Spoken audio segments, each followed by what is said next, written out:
আজকে একটা মজাদার রেসিপি নিয়ে এসেছি। দেখে নিশ্চয়ই বুঝতে পারছেন এটি হলো চিকেন ম্যারিনেট করা আছে কর্নফ্লাওয়ার দিয়ে, টমেটো কেচাপ, আদা রসুন গ্রেট করা, আর এটা হলো কর্নফ্লাওয়ার জল দিয়ে গোলা আছে, আর ওপরে আছে ক্যাপসিকাম এবং পেঁয়াজ কেটে নিয়েছি। বুঝতেই পারছেন কি রান্না করব আজকে। আজকে রান্না করব চিলি চিকেন। তাহলে চলুন চিলি চিকেনটা কিভাবে রান্না করি সেটা আপনাদের সঙ্গে।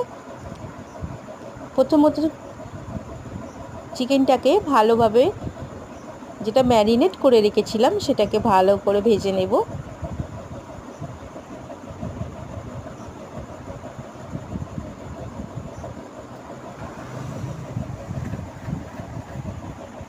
চিলি চিকেনের জন্য চিকেনটা ভাজা হয়ে গেছে এবং সেই তেলের মধ্যেই আমি পেঁয়াজ এবং ক্যাপসিকামটা আরও সুন্দর করে ভেজে নেব। যেটা বাদামি রং হয়ে এলে তার মধ্যে সমস্ত মশলাগুলোকে কষাবো। তো এটা ভাজা হচ্ছে বাদামি রং করে, ভাজা হয়ে গেছে, দেখুন বাদামি রং হয়ে এসছে। এর মধ্যে এবার আমি মশলাগুলোকে অ্যাড করব। সেগুলি হলো রসুন বাটা, আদা বাটা, এবং এটাকে নাড়াতে থাকবো যতক্ষণ না আদা রসুনের কাঁচা গন্ধটা যায়।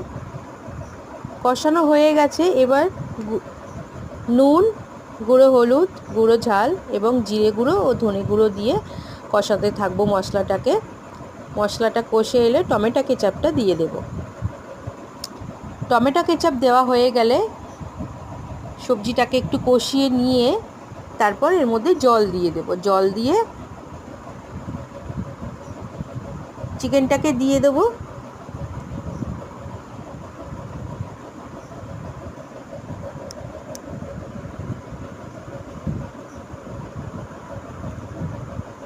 চিকেনটা দেওয়া হয়ে গেলে এটা কিছুক্ষণ কষিয়ে নিয়ে ফোটার জন্য জল দিয়ে সিদ্ধ হয়ে গেলে তার মধ্যে কর্নফ্লাওয়ার গোলাটা দিয়ে দেব।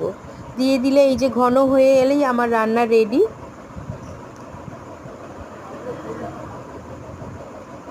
এটা আমার বাচ্চা খাবে, সেই জন্য কাঁচা লঙ্কা কুচিটা আমি স্কিপ করেছি, শুধু অল্প গুঁড়ো ঝাল দিয়েই বানিয়েছি, কেন কি সে ঝাল খেতে পারে না, তার জন্য চিন্তা করে আমাকে রান্না করতে হয়।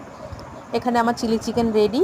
চিলি চিকেনের সঙ্গে আমি রায়তা বানিয়েছিলাম, সেটা হলো শসা কুচি এবং টক দই দিয়ে।